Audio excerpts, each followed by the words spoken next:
Hello दोस्तों, this is SP. Welcome to Adhigam Manch. Friends, आइए शुरू करते हैं आओ इंग्लिश सीखें कि ये इम्पोर्टेंट सीरीज़। तो इसमें हम जो डिस्कस कर रहे थे नेक्स्ट यानी कि पार्ट 1 कर चुके हैं हम, यानी कि क्लास 1 कह सकते हैं आप उसे। उसमें हमने एक इम्पोर्टेंट टॉपिक लिया था, उसे हम डिस्कस कर रहे थे। उसी को कंटिन्यू करते हुए आज हम आगे बढ़ते हैं। तो वो फर्स्ट क्लास थी, अभी तक आपने जाकर नहीं देखी है तो उसे आप जाकर देख सकते हैं। उसके बाद से जो रूल छूट गए थे वो डिस्कस करने वाले हैं। तो कौन सा इम्पोर्टेंट टॉपिक आओ इंग्लिश सीखें कि इस सीरीज़ में इंग्लिश ग्रामर का कौन सा इम्पोर्टेंट टॉपिक हम डिस्कस कर रहे थे उसी को कंटिन्यू करते हैं। आइए चलते हैं इस क्लास को ओपनिंग के साथ। तो ये रहेगी इस सीरीज़ की क्लास नंबर 2। इससे पहले हम 1 कर चुके हैं। तो हम जो डिस्कस कर रहे थे बहुत ही इम्पोर्टेंट टॉपिक है। जहाँ कहीं भी इंग्लिश आती है, इंग्लिश ग्रामर पूछी जाती है, सभी कॉम्पिटिटिव एग्जाम्स में ये टॉपिक बहुत इम्पोर्टेंट हो जाता है। तो हम बात कर रहे हैं दोस्तों सिंटैक्स, यानी कि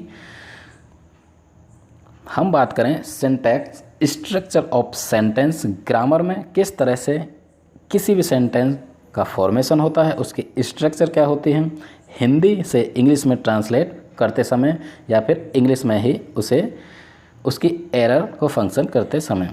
तो सिंटैक्स में हम डिस्कस कर रहे थे सब्जेक्ट वर्ब एग्रीमेंट। क्लियर? तो सब्जेक्ट वर्ब एग्रीमेंट की ये सेकंड क्लास आइए शुरू करते हैं। Let's read the following examples. ठीक है, क्लास शुरू करने से पहले कुछ एग्जाम्पल्स को हम रीड करते हैं और समझने की कोशिश करते हैं कि क्यों इम्पोर्टेंट ये वाला टॉपिक हो जाता है। सब्जेक्ट वर्ब एग्रीमेंट जो टॉपिक है इंग्लिश ग्रामर में वो क्यों इम्पोर्टेंट होता है। I are a doctor. ठीक है, I were a student, she need a book. Next example की यदि हम बात करें, we each has a pen. ये एग्जाम्पल्स रीड करने के बाद आपको पता चल रहा होगा कि इन एग्जाम्पल्स को हमने यहाँ पे क्यों लिया है क्लास शुरू करने से पहले।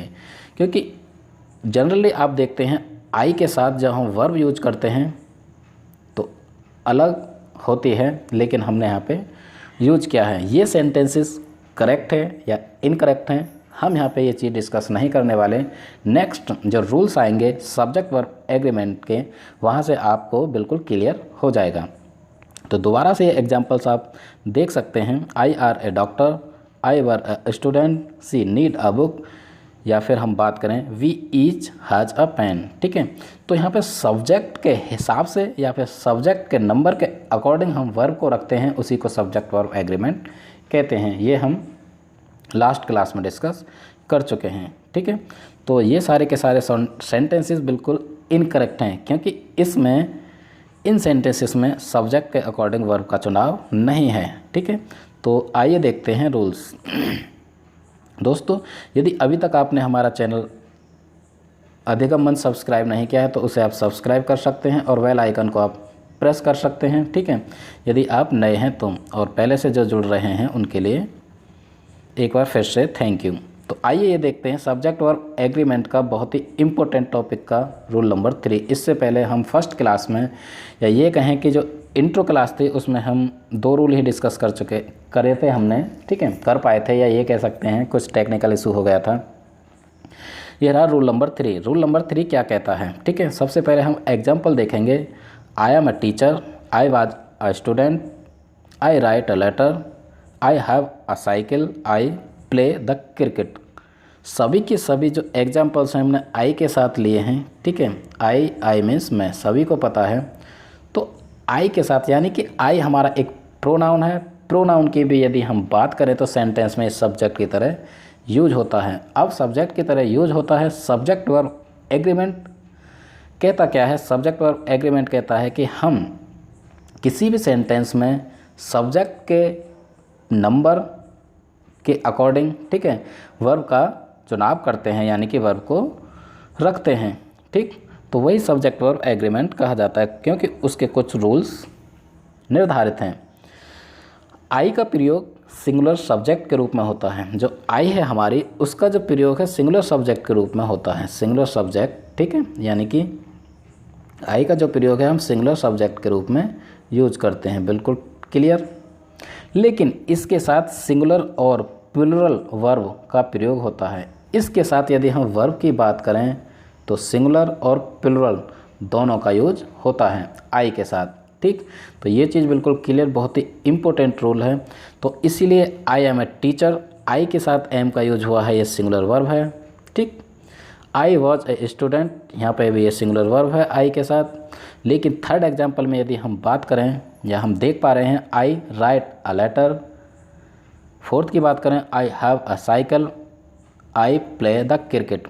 3, 4 और 5th एग्जाम्पल्स की बात करें तो वहाँ पे हमने प्लूरल वर्ब का यूज किया है। तो आई के साथ सिंगुलर और प्लूरल दोनों तरह के वर्ब का हम यूज कर सकते हैं, ठीक है।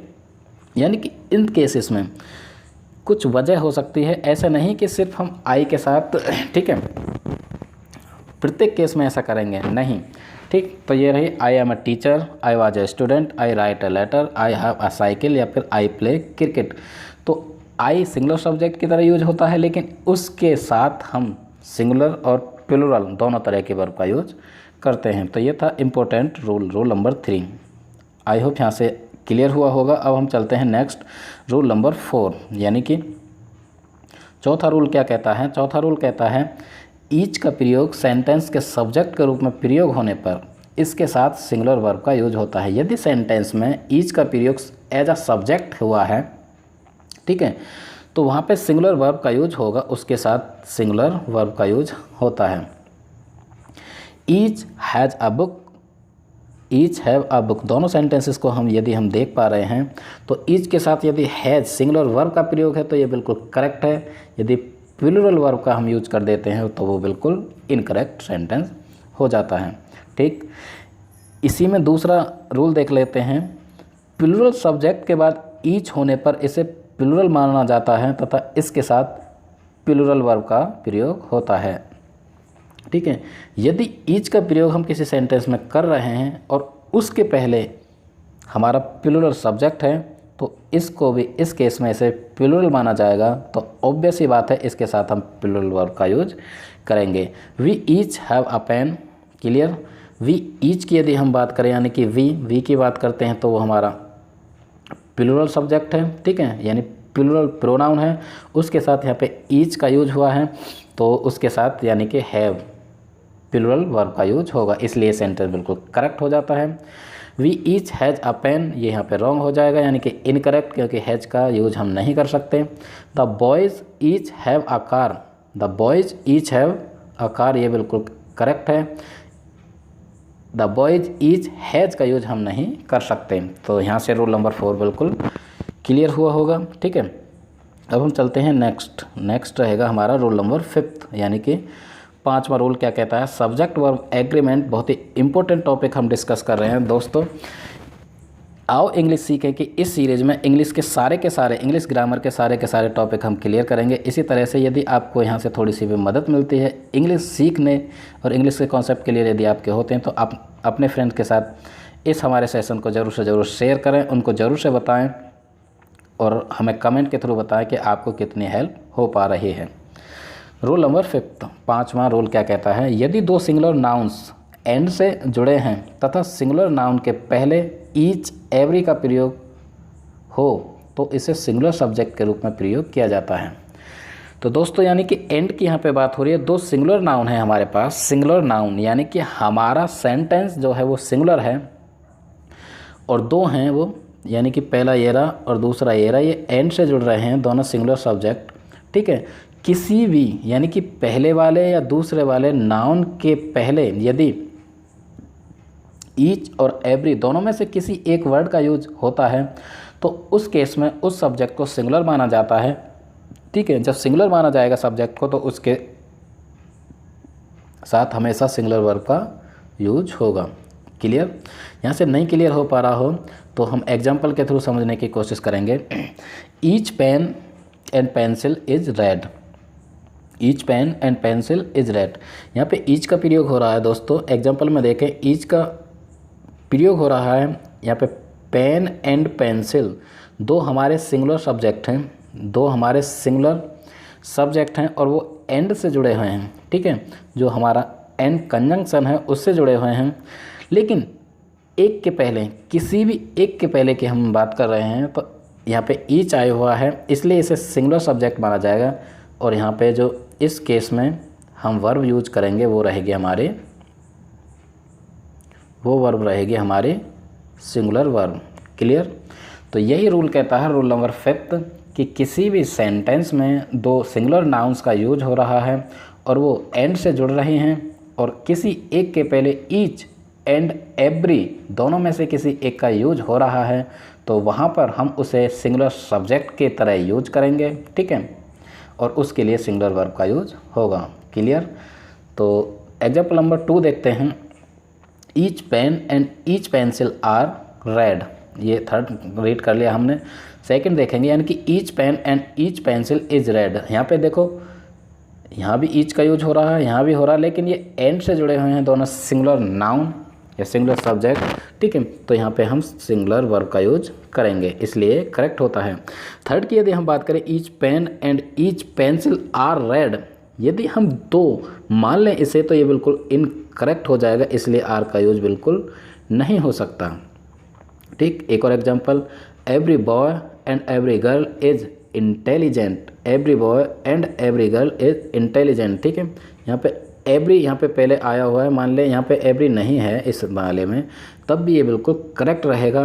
नेक्स्ट देखते हैं, every boy and every girl is intelligent, दोनों के साथ एवरी आया हुआ है। ठीक है, तो ये भी बिल्कुल करेक्ट रहेगा। लेकिन लास्ट में देखते हैं, every boy and every girl are intelligent. ठीक है, तो ये बिल्कुल रॉन्ग हो जाएगा। क्लियर। तो रूल क्या कहता है कि दो सिंगुलर नाउन एंड से जुड़े हुए हैं, यदि किसी भी एक के पहले ईच एंड एवरी का यूज होता है तो वहाँ पे सिंगुलर वर्ब का हम यूज करते हैं। इन दोनों नाउन को या सब्जेक्ट को हम सिंगुलर सब्जेक्ट की तरह देखेंगे और वहाँ पे सिंगुलर नाउन का यूज होगा। ठीक है, लेकिन इस सेंटेंस में यदि हम बात करें फ्रेंड्स, इम्पोर्टेंट चीज़ समझ लीजिए, यदि हम बात करें, यहाँ से हमने ईच हटा दिया। ठीक है, pen and pencil is red. ठीक है, तो यहाँ पे उस केस में दूसरा रूल फॉलो होगा। क्लियर। तो रूल नंबर 5 आई होप यहाँ से बिल्कुल क्लियर हुआ होगा। अब हम चलते हैं नेक्स्ट, रूल नंबर 6। तो इस सीरीज़ यानी कि आओ इंग्लिश सीखें कि ये इम्पोर्टेंट सीरीज़ हम कर रहे हैं, जो कि इंग्लिश ग्रामर जहाँ कहीं भी पूछी जाती है वहाँ पे आपको है बहुत ज़्यादा हेल्प करने वाली है ये सीरीज़। तो रूल नंबर 6 क्या कहता है? रूल नंबर 6 यानी कि each of, either of, neither of plus plural subject का प्रयोग सेंटेंस में हो तो इसके साथ सिंगुलर वर्ब का यूज होता है। क्लियर। तो यहाँ पे दोबारा से देखते हैं, ईच ऑफ, यदि किसी सेंटेंस में ईच ऑफ का यूज हो रहा है, ईदर ऑफ का यूज हो रहा है या फिर नीदर ऑफ का यूज हो रहा है, उसके तुरंत बाद प्लस में सब्जेक्ट जो हमारा है प्लूरल सब्जेक्ट है, मान लीजिए वी है, यू है, यानी कि प्लूरल है, तो उस केस में हम जो वर्ब का यूज करेंगे वो सिंगुलर वर्ब का यूज करेंगे। क्लियर। एग्जाम्पल के थ्रू समझते हैं। Each of these 4 horses is brown. Each of these 4 horses is brown. यहाँ पे 4 हॉर्सेस यानी कि दीज 4 हॉर्सेस की बात हो रही है, यानी कि 4 घोड़े हैं। ठीक है, लेकिन उससे पहले ईच ऑफ दीज का यूज हो रहा है। ठीक है, यानी कि ईच ऑफ का यूज हो रहा है, तो हमने रूल के अकॉर्डिंग बात की कि वहाँ पे हम सिंगुलर वर्ब का यूज करेंगे। तो बिल्कुल करेक्ट है, each of these 4 horses is brown, ये बिल्कुल करेक्ट हो जाता है। वहीं यदि हम बात करें each of these 4 horses are brown, तो ये इनकरेक्ट हो जाएगा, क्योंकि किसी भी सेंटेंस में each of, either of, neither of plus plural subject आता है तो वहाँ पे हम प्लूरल वर्ब का यूज ना करके सिंगुलर वर्ब का यूज करते हैं। क्लियर। अनदर एग्जाम्पल की तरफ चलते हैं। Either of those 2 boys is gentle. Either of those 2 boys is gentle. Either of के यहाँ पे यूज हो रहा है, लेकिन यहाँ पे इसके साथ हम बात कर रहे हैं या यूज कर रहे हैं सिंगुलर वर्ब, इसलिए ये बिल्कुल करेक्ट हो जाता है। वहीं हम देखें, either of those 2 boys are intelligent, ये बिल्कुल इनकरेक्ट होता है। क्लियर। अब हम देखते हैं next example. Neither of you knows English. Neither of you knows English, यहाँ पे नीदर ऑफ का यूज हो रहा है, लेकिन सब्जेक्ट की बात करें तो यू हो रहा है। यू हम बात कर चुके हैं, यू हमारा हमेशा प्लूरल सब्जेक्ट होता है, ठीक। तो ये बिल्कुल सही रहेगा, यानी कि हम वर्ब का यूज कर रहे हैं तो नोज आ जाएगा। नोज आप सभी जानते हैं कि ये सिंगुलर वर्ब की तरह यूज होती है नोज, यदि एस को हटा दें तो वो प्लूरल बन जाती है। एक और एग्जांपल देखते हैं। हाँ जी, तो ये रहा, यानी कि neither of these two students is laborious, is double हो गया, कोई नहीं। Either of these two students laborious, यानी कि ईदर ऑफ का यूज हो रहा है और यहाँ पे हम बात करें two student, these two student, ये दोनों विद्यार्थी, ठीक है। तो इसके लिए हमने इज का यूज किया है, ये यहाँ पे बिल्कुल करेक्ट है क्योंकि ईदर ऑफ का यूज हो रहा है, ठीक। तो इस केसेस में जहाँ भी कहीं सेंटेंस इसमें, ठीक है, ईदर ऑफ, नीदर ऑफ, ठीक है, या ईच ऑफ का प्रयोग हो और उसके तुरंत बाद प्लूरल वर्ब आते हैं, प्लूरल सब्जेक्ट आता है, तो वहाँ पे हम वर्ब का यूज करेंगे, वो रहेगी हमारी सिंगुलर, ठीक। तो एक और last example, each of them was a rover, each of them was a rover. Them की यदि हम बात करें तो हमारा प्लूरल है, लेकिन ईच ऑफ आ रहा है, इसलिए हम जो यूज करेंगे सिंगुलर वर्ब का। आई होप रूल नंबर 6 भी यहाँ से आपको क्लियर हुआ होगा, ठीक है। किसी तरह की कोई प्रॉब्लम, कोई दिक्कत रहती है, ठीक, तो कमेंट में हमें बता सकते हैं। यदि कोई रूल आपको क्लियर नहीं हो पा रहा हो तो कुछ और एग्जांपल्स के थ्रू आपको समझाने की कोशिश करेंगे, ठीक। तो ये थी आओ इंग्लिश सीखें कि इम्पोर्टेंट सीरीज का क्लास नंबर 2, ठीक है, जिसमें हम डिस्कस कर रहे थे सिंटैक्स में subject verb agreement. Subject verb agreement की ये क्लास कंटिन्यू हम करेंगे, ठीक है। नेक्स्ट सीरीज, नेक्स्ट पार्ट आएगा, यानी कि पार्ट नंबर 3। पार्ट नंबर 3 में हम और इम्पोर्टेंट रूल डिस्कस करेंगे। सब्जेक्ट वर्ब एग्रीमेंट बहुत ही इम्पोर्टेंट टॉपिक है इंग्लिश ग्रामर का, इसलिए हमारे चैनल से आप जुड़ सकते हैं। आओ इंग्लिश सीखें, यानी कि इंग्लिश को आप सीख सकते हैं। यदि आप हमारे चैनल पर नए हैं तो हमारे चैनल अधिगम मंच को आप सब्सक्राइब कर सकते हैं, बेल आइकन को प्रेस कर लें, क्योंकि हर वीडियो का नोटिफिकेशन आप तक पहुँचता रहे, ठीक है। तो ये इम्पोर्टेंट टॉपिक थे।